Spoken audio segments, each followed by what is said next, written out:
Hi everybody, welcome to a quick tutorial on how to create a game in Roll20 that uses the character sheets associated with Backwater, Backroads, and other games that use the Backbone game system. We'll also give you a quick overview of that character sheet and some of its main features. So let's get started. The first thing that you need to do is go to the Roll20 website, and after you're logged into your account, you'll need to create a game. So I've selected create a new game, and it's going to take me to this landing page here where I can enter some information such as the game's name. I'll just name it test for now, and picking the character sheet as well. These are listed alphabetically, so you can just scroll up to B, but there's so many in here I suggest typing Backbone in order to find that character sheet. And once you're ready, click I'm ready, create game. This will take us to this landing page for the game where you can launch it. And now I'll show you, once we enter the interface for the game, how you can create a character and what some of those features are for that character sheet. So to create a character sheet, you're going to click the Journal tab with the newspaper icon, and you're going to click the Add button and select Character. So this is how it works with all games in Roll20. It's just a basic setup here. It's going to allow you to enter a name for that character, add it to your players' journals once your players have joined the game. And for now, we're just going to create a character sheet for ourselves. So I'm going to click Save Changes. It's going to take us to the settings page by default. The reason why is because it doesn't want to assume you're going to create a character. You could also create a non-player character. So this is a player character sheet. That's what we're going to focus on first, and then I'll show you the NPC sheet. Once you're ready, click the Character tab, where everything that you need is going to be located. You can add your name, origin, dialect, etc. All the things that you might add to a normal character sheet here. Some of the nicer features, though, is that, well, a lot of these stats will automatically calculate when you type them in here. So if you notice, I typed in the characteristic modifiers here, and they use those in order to calculate the attributes. It also added them to their associated skills down here. And then it used those to calculate your movement and sprint as well. There are a few things that you still need to enter, like your health points and your resolve points, your luck value, and as you play throughout the game, you can also track your adrenaline points here too. Next thing I'd like to show you about this character sheet is what features are automated, and in particular, your attributes, including special attributes like health and resolve, and your luck value are going to be automated, as well as your basic skills. And you can also automate abilities and items within this character sheet too. We'll start by showing you these attributes. These are simple rolls. It's a d20, and then it adds your modifier for that particular attribute. The way that you do that roll automatically is by clicking the dice icon next to the title of the attribute. If you look at the chat tab, you'll see that here it rolled 1d20 plus 3. And we rolled an 18 here, so the total is a 21. For health rolls and resolve rolls, these are special types of rolls where you're trying to roll equal to or under your current health points. So if I click that dice, it's going to roll a d20, and it's going to tell me whether or not I succeeded at rolling equal to or under my health points. And in this instance, I did succeed. I rolled an 11, which is under a 12. So it gives us a green check mark here. That's a success. If we failed, so let's see here, we roll, this time we rolled a 12, which is over our current resolve points. I was doing a resolve roll. You'll see that that counts as a failure, so we have a red X mark here. Handy dandy. Up next is that luck roll. So the point of luck rolls, you roll a d20, and ideally, if it matches your luck value, then you're lucky. Something good happens in the game. So maybe you said, ask your GM, we're in this abandoned hallway. Is there like a brick that I can use as a weapon? And the GM can say, let's leave it up to luck and have you make a luck roll here. So I roll a d20, and in this case, I rolled an even number.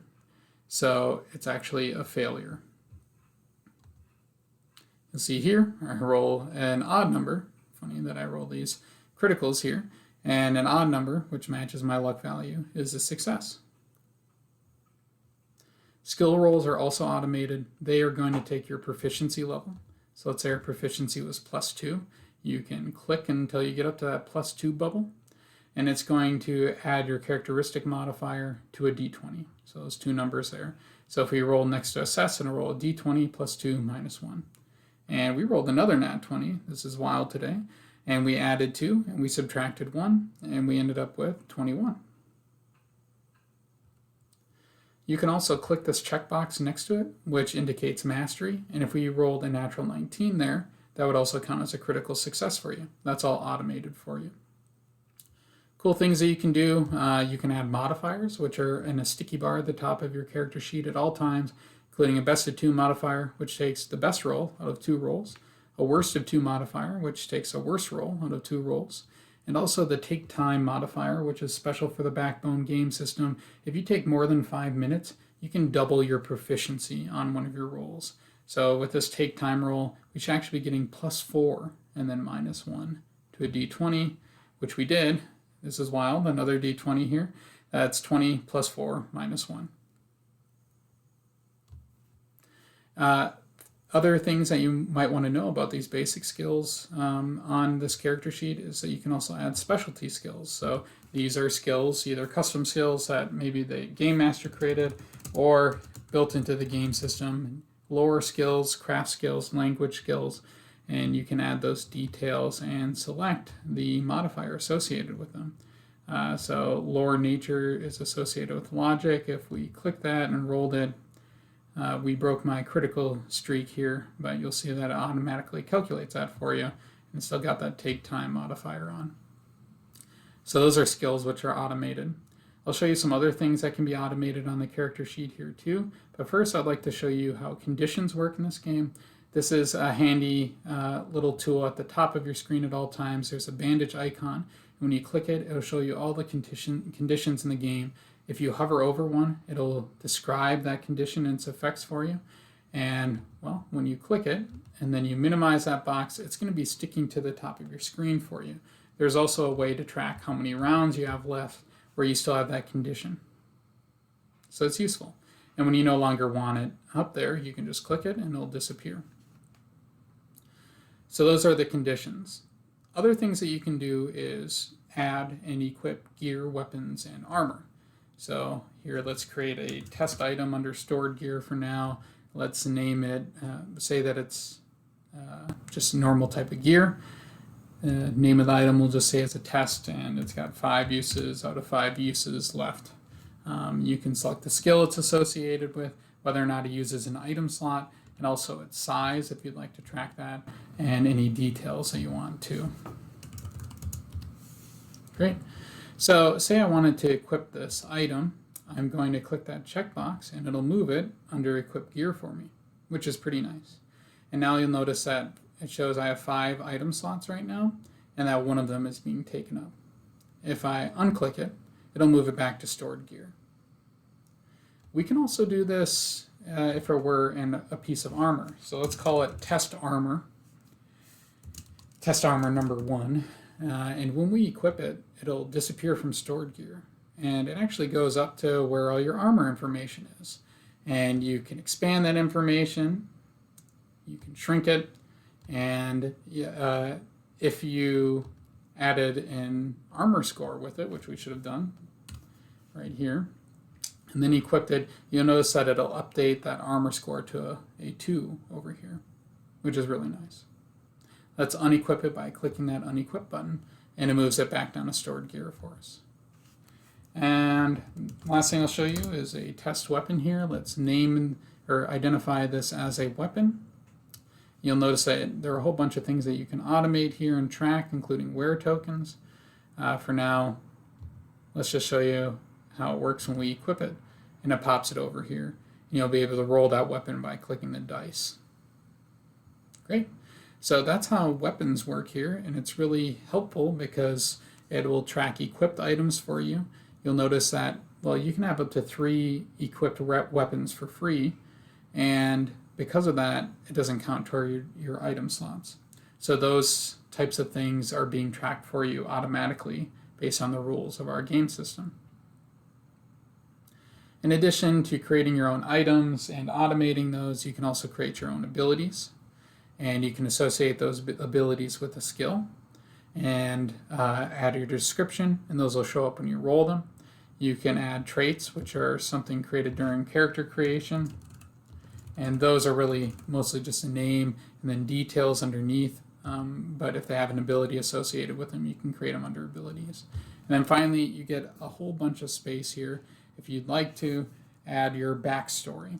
And this will expand with the amount of information that you have. So you'll notice that it gets bigger for me, which is nice because some of us really like to create longer backstories for our characters.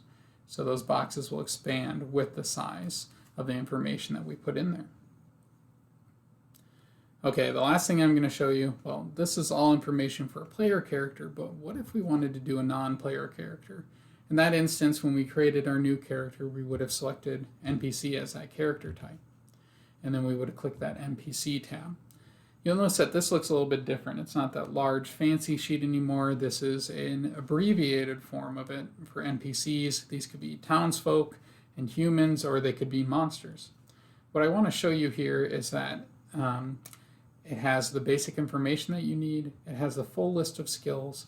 And if you were to add the modifiers for these skills, you'll notice that when I collapse them, it'll only keep the skills that I added that modifier for. So it makes it a little bit easier to track that information for you. You don't have this long page or stat block. These NPC sheets can also be used for animal companions, of course.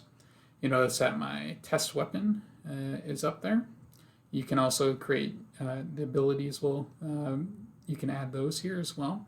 And you can add items too, including how much coin that you have, and track other information here. So again, this is an abbreviated character sheet with the same amount of things that are automated. So that's all that I have for you for this character sheet and its features. If you have any questions about it, feel free to reach out to us on Twitter or email us. All of our information is provided on our website and different profile pages on platforms like Itch and DriveThruRPG. Have a great rest of your day.